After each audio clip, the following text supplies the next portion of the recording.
defender sus derechos y su libertad.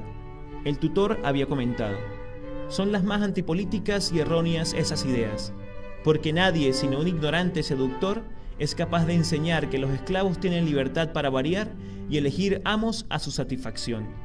Máxima esta que, si tomase cuerpo y se hiciese plausible, trastornaría nuestra monarquía y causaría en ella los más funestos estragos. Simón Rodríguez, al obtener la respuesta de su propuesta por parte del ayuntamiento, nota que allí van juntos el pasado mental colonial y el sentido de avance, con poder mayor el ayer, la tradición, la costumbre, lo oscuro y atrofiado. El síndico procurador general del Cabildo piensa como hombre nuevo y aprueba el plan presentado por Simón Rodríguez, sin discutir ni objetar nada.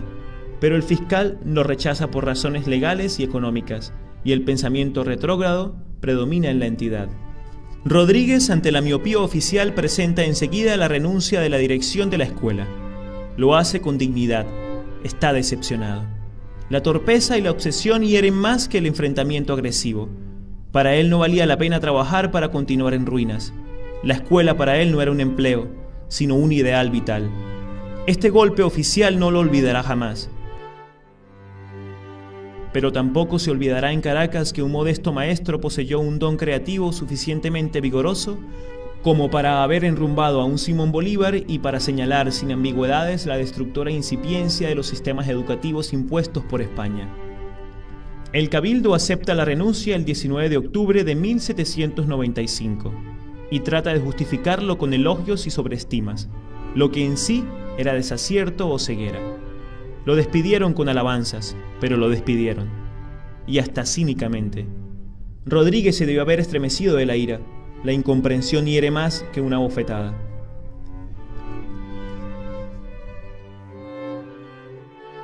Reaccionó el espíritu de Rodríguez vehementemente contra una sociedad que, a pesar de haberlo aceptado como maestro, no le respaldó en el Cabildo.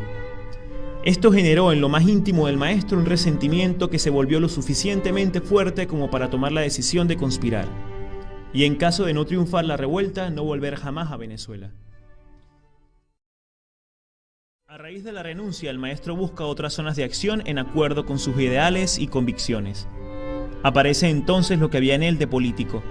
Integra conspiraciones secretas contra el régimen colonial. Lo que no acepta la monarquía y sus representantes debe ser impuesto por la revolución. Así piensa este joven, que desde temprana edad ya se interna en las grandes ideas. Más tarde, en sus trabajos para periódicos y en sus libros y ensayos, el elemento político será ver reiteradamente, y se quedará vigente hasta los años finales de la larga existencia del educador escritor. Se podría decir que hasta la víspera de su agonía el contenido político tenía prioridad, que no tenía más religión que la que había jurado en el Monte Sacro con su discípulo Bolívar. El juramento en el Monte Sacro fue político. Desde 1794, un grupo de personajes de la colectividad de La Guaira se vienen reuniendo sigilosamente para discutir cuestiones políticas. José María España, inteligente y distinguido, se empeña en fusionar con este objeto a individuos de distintas capas sociales. Con él participa en iguales empeños don Manuel Gual, capitán retirado, diestro en el idioma francés e inglés.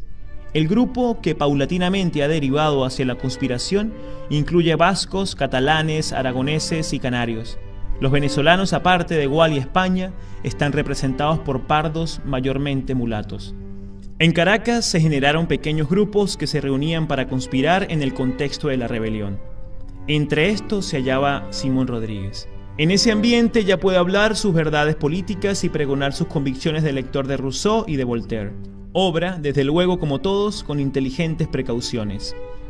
El maestro terminó tomando parte de manera muy activa en aquella tentativa frustrada de implantar un régimen republicano e independiente en Venezuela. Las ideas de los conspiradores eran las más avanzadas del credo democrático revolucionario francés.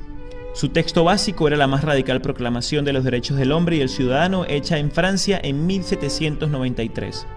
Los dos primeros artículos del texto impreso que le fue incautado a los conspiradores decían, como un estampido en medio del presagioso silencio del orden colonial: el objeto de la sociedad es el bien común. Todo gobierno es instituido para asegurar al hombre el goce de sus derechos naturales e imprescriptibles. Estos derechos son igualdad, libertad, la seguridad y la propiedad.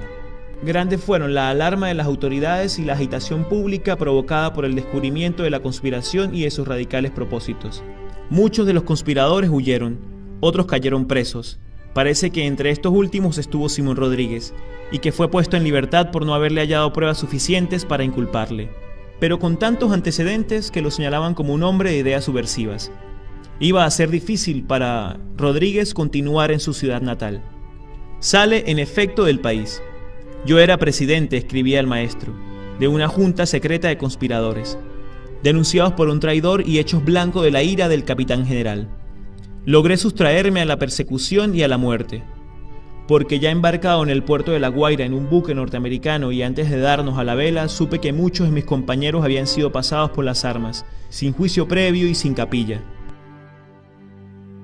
Complementa Oliari la información de la salida del maestro al exterior.